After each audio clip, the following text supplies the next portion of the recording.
Hey there, Rednecks, Preppies, Redneck Preppies. It's me, the Redneck Preppy. How you doing today? Great, good. We're back with what will be the last check-in on the Kodiak Defense WK-180C, this being the Gen 1 version. The last time we looked at it was back in May 2022, which was the 2,000 round check-in, in which I also said would be the last video on the rifle. Pinky swear this time. Now, you're probably wondering why it took so long to put another 1,000 rounds through it, and to be truthful, I don't have a particularly good reason. Part, I fell into the deep hole of precision rimfire shooting, and part, I was just too darn lazy to hand load 223 ammunition to keep feeding it. Now, if this is your first time in the series, the WK-180C by Kodiak Defense is a Canadian-made AR-180B, a semi-automatic rifle based on the venerable Armalite AR-18. It's a semi-automatic rifle with a short-stroke gas piston system. It weighs about 7.25 pounds unloaded, and it is, as I mentioned, chambered in 223 Remington and 5.56 millimeters. The chrome moly lined free float barrel has a 1 1/8 twist rate. It's 18.7 inches in length without and 19.9 inches with the A2 birdcage flash hider installed. That flash hider can be removed. The rifle itself is about 39 inches with the buttstock fully extended, about 32 inches at its most compact.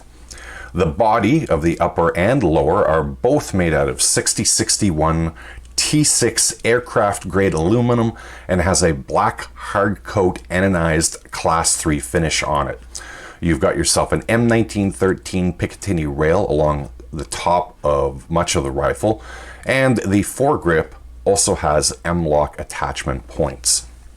Now, it does share minor parts with the AR-15, most notably the trigger pack, but outside of that, there isn't much outside that you can swap. It does take your typical Stanag pattern magazines, and it does not come with sights.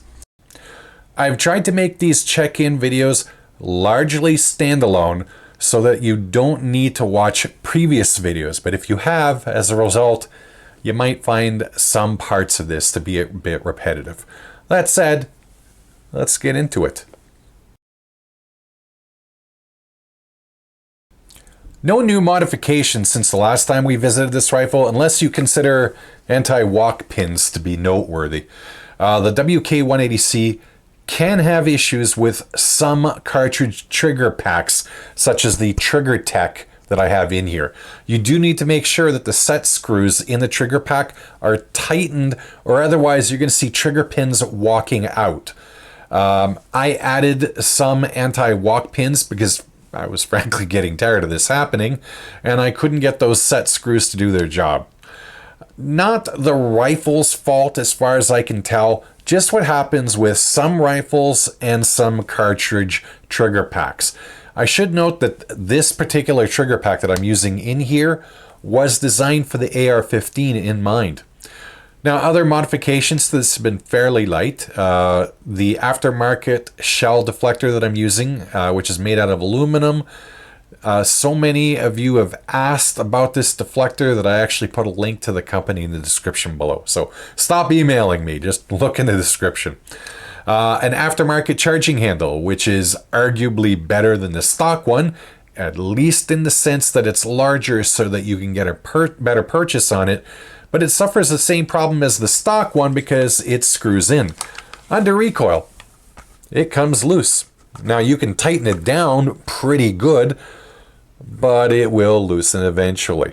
Now, in theory, you could use some purple Loctite, but it's a part that's made to come off so that you can remove the bolt for maintenance. So it's not an ideal solution. Now, in case you're interested, I believe Spectre Ballistics made the charging handle I'm using now. I don't see it on their website any longer, so maybe you have to email the company and just ask them if you're interested in it. Now, I mentioned this along with the anti-walk pins, but I previously replaced the stock AR-15 style trigger with its 7 to 8 pound pull with a Trigger Tech trigger that used to be in my AR-15. Now, I believe it's set for about 2.5 pounds, and I can say that it has made a difference when it comes to accuracy, and it's been reliable-ish. I have had an issue with the aftermarket trigger, and I'll address that in the next section. I also installed a bolt hold open modification, which to be honest is neither here nor there. I don't know if I'd add it again if I had the choice. It doesn't make the rifle less reliable, but this isn't an AR-15 and there's nothing to slap on the side to close that bolt once you've changed magazines.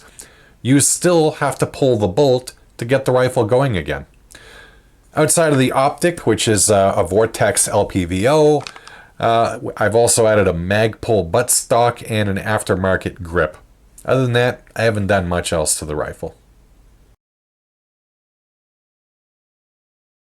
I can claim no issues whatsoever with this rifle that I can actually blame on this rifle.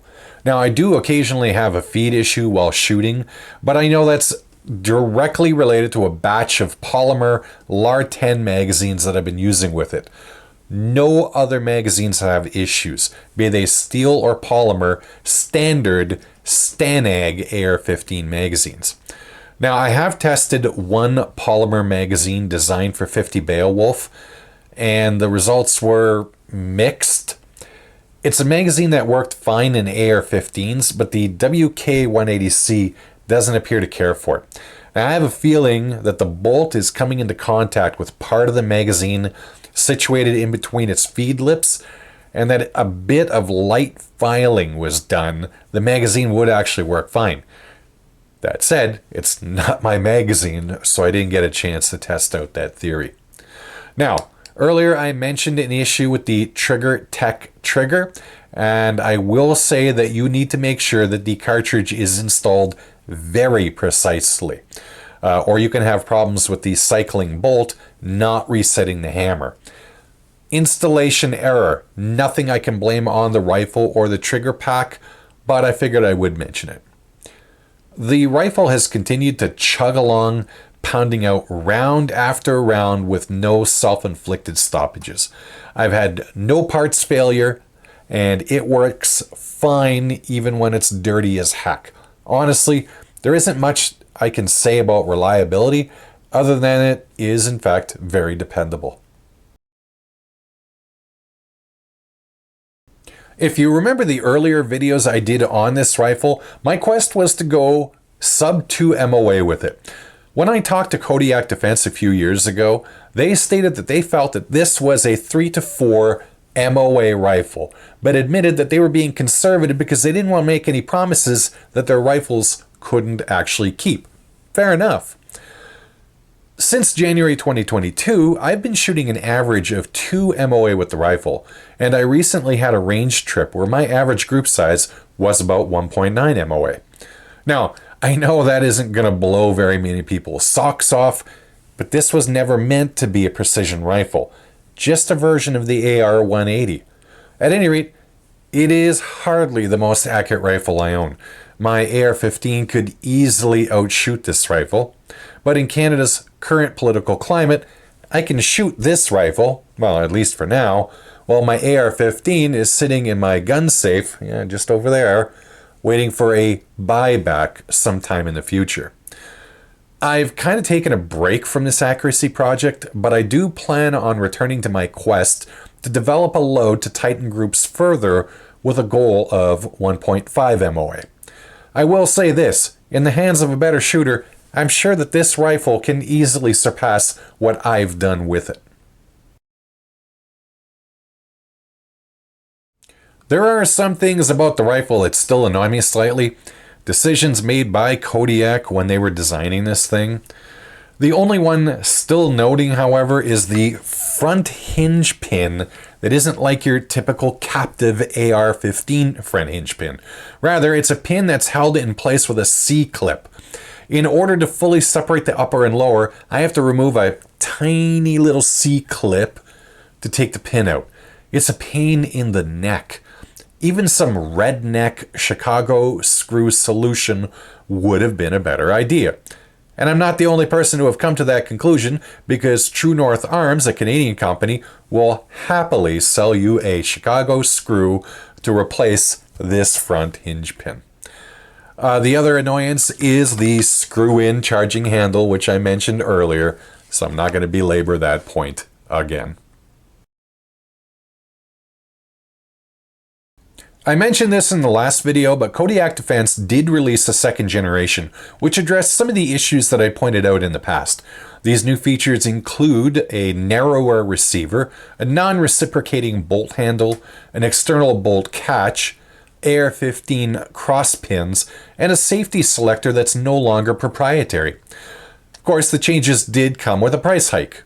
Gen 2 currently runs at Canadian $1,499, higher than the Canadian $1,250 that was MSRP for Gen 1.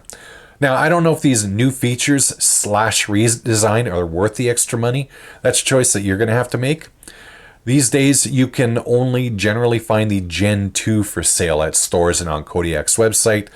But if you hunt around on the secondary market, you can find these Gen 1s if you want to save some money and don't care about these changes. I guess we can distill this down to the question of whether I would still buy this rifle after a few years of usage. Now, bearing in mind, I'm only talking about the Gen 1 rifle since I have no experience with the newer version. And yes, I would buy it again. It's been reliable, accurate enough, and I've genuinely enjoyed shooting it. In all honesty, I would rather be shooting my AR-15, but here in Soviet Kanakistan, that's not an option at the moment. In the absence of a plethora of options for scary black rifles in Canada, the WK-180C does fill that want nicely. So yes, if you're willing to risk losing a semi-automatic rifle to future gun control moves by our current liberal government, I would give you a thumbs up on buying a WK-180C. At any rate, I hope you found today's video to at least be vaguely entertaining and mildly informative. As always, I hope your trips to the range are always a great time. Take care, and bye-bye.